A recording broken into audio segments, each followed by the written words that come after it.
I've just uploaded the video where I'm skydiving in Houston, US. Actually, I wanted to make a video and put it simultaneously with the video, but I thought I'll just upload that first and then talk about it later.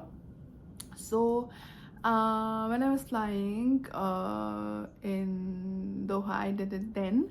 So I flew to Houston, USA. It was a 16 hours flight, and I was just so sure that I'll do it. I don't know how did the idea come to my mind. I don't know, like, how did it even occur to me that I'm gonna do it, but then I was just so sure that I'll do it. So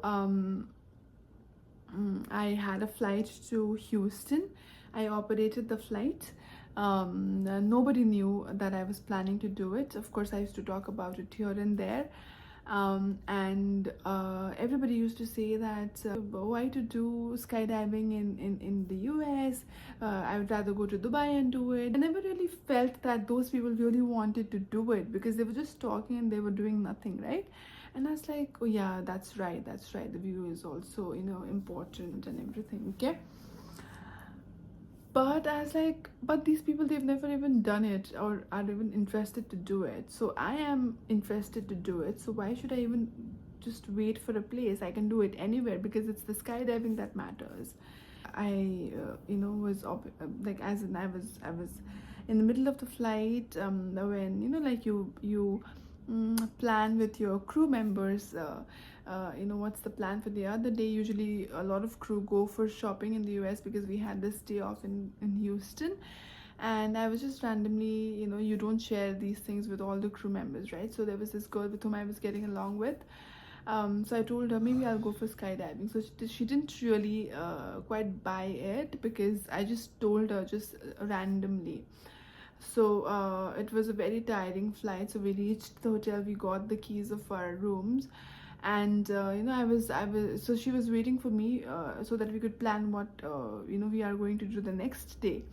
So after taking the keys from the concierge, everybody left for the room, and I waited till the last because I had few questions that I needed to ask.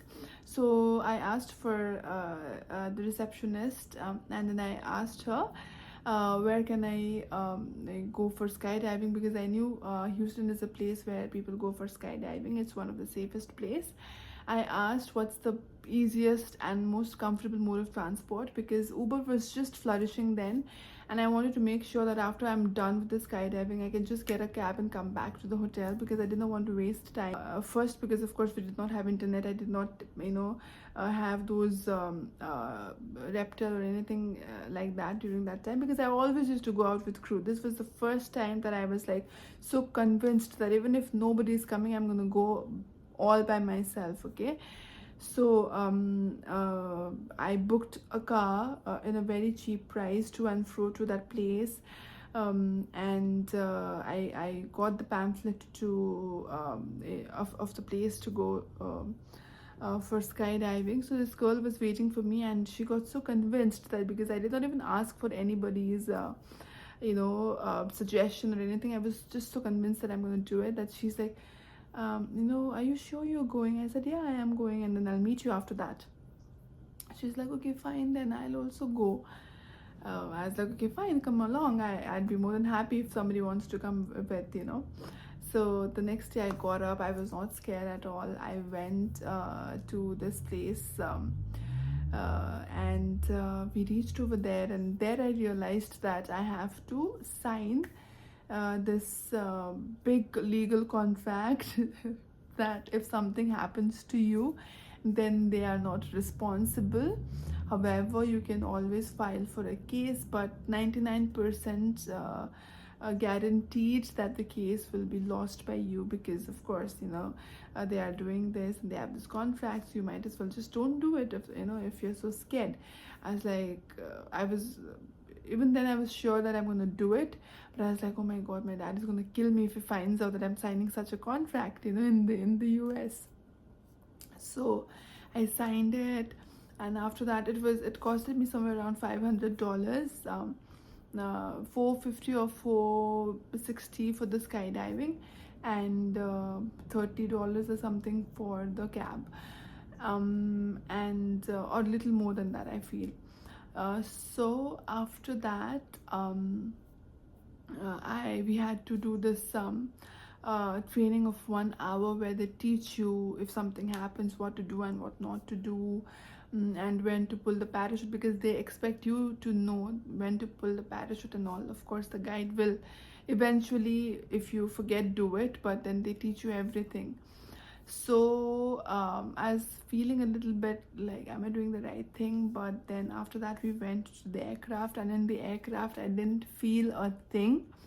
I was not scared at all. If somebody would ask me to do the same thing today, I would never be able to do it.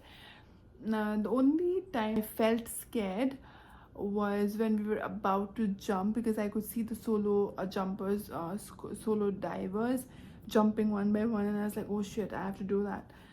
So that was the only time when I felt, oh my god, as in, am I doing that? Like, not scared, but like, am I doing this? And then you just jump because the instructor just, like, pushes you, and he's the one to jump actually, right? And after that it was like you fall like a rock, and the experience is amazing. And then they pull your hand to pull the parachute, but it's so hard. Like, you really need a lot of strength to pull the parachute, and then you go up high again. And then after that I was a little scared because the parachute was swaying to and fro. Of course he knew how to maneuver it, but then still you get scared. And then the instructor was talking of how he loves his job because that's his office up in the sky, similar to a cabin crew, but we are in a closed fuselage, but they are in the open. And how wonderful it is to be in the sky and everything. That was a little scary because it was moving to and fro, and then you get that sense that, oh my god, you can fall. But overall it was an amazing experience. I just loved it. Thank god I did it then, because if you would have asked me to do it now, I would have never been able to. Yeah, as it was a wonderful experience. And nowadays I hear in the news in India and everywhere else in the world that a lot of people lose their lives while doing this and that. So people, if you are planning to do something like this, please make sure that you go to a proper place where they are trained to do all these things, because that's your life.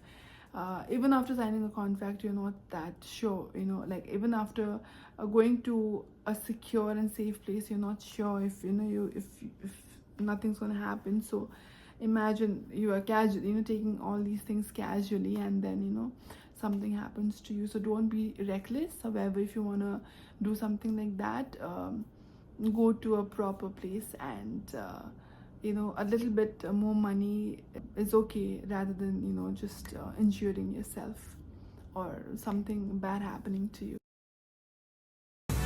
It's an amazing experience. You should do it. And you did great. High five. Buddy, thanks for your help, buddy. Hey, thanks for jumping with us.